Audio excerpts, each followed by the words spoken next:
एक बार रास्ते में महात्मा अपने शिष्य के साथ घूमने निकले। गुरुजी को इधर उधर की बातें करना बिल्कुल भी पसंद नहीं था। कम बोलते रहना और शांति से अपना कर्म करते रहना यही गुरु को पसंद था। लेकिन शिष्य बहुत ही चालाक था।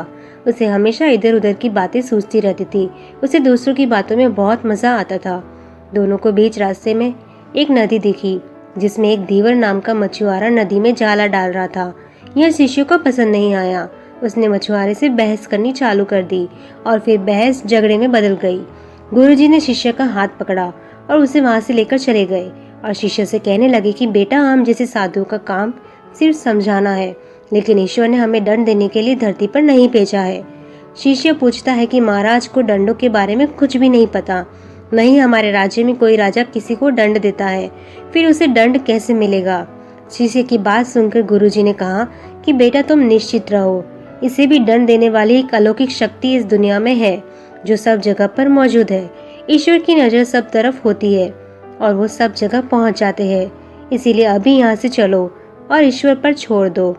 झगड़ा करना गलत होगा। और फिर उनके साथ चले गए। 2 साल का वक्त बीत गया। गुरुजी और शिष्य एक बार फिर उसी रास्ते से गुजर रहे थे। तब शिष्य धीवर वाली घटना भी भूल गया था। उसी तालाब के पास शिष्य ने देखा कि सांप को हजारों चींटियां नोच नोच कर खा रही है। उस शिष्य को उस सांप पर दया आ जाती है और उसे बचाने के लिए जाने लगता है। तभी गुरुजी उसका हाथ पकड़कर उसे रोक देते हैं और कहते हैं कि बेटा, इसे अपने कर्मों का फल भोगने दो। अगर तुमने इसे बचा लिया तो फिर से दूसरे जन्म में यह दुख भोगेगा। शिष्य ने गुरुजी से पूछा कि इसने क्या किया है। गुरुजी ने कहा कि 2 साल पहले तुम किसी धीरज से लड़ रहे थे, याद आया, जो मछलियों को पकड़ रहा था। यह धीरज ही सांप है और मछलियां चींटी।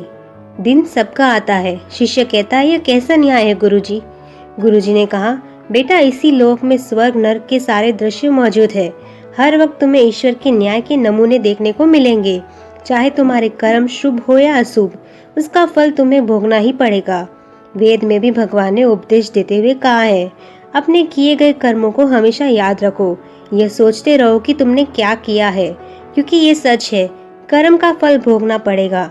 जीवन का हर क्षण कीमती होता है, इसे बुरे कर्म के साथ व्यर्थ मत जाने दो। अपने खाते में हमेशा अच्छे कर्मों को बढ़ाते जाओ। तुम्हारे अच्छे कर्मों का परिणाम बहुत ही सुखद रूप से मिलेगा और बुरे कर्मों का परिणाम बुरा।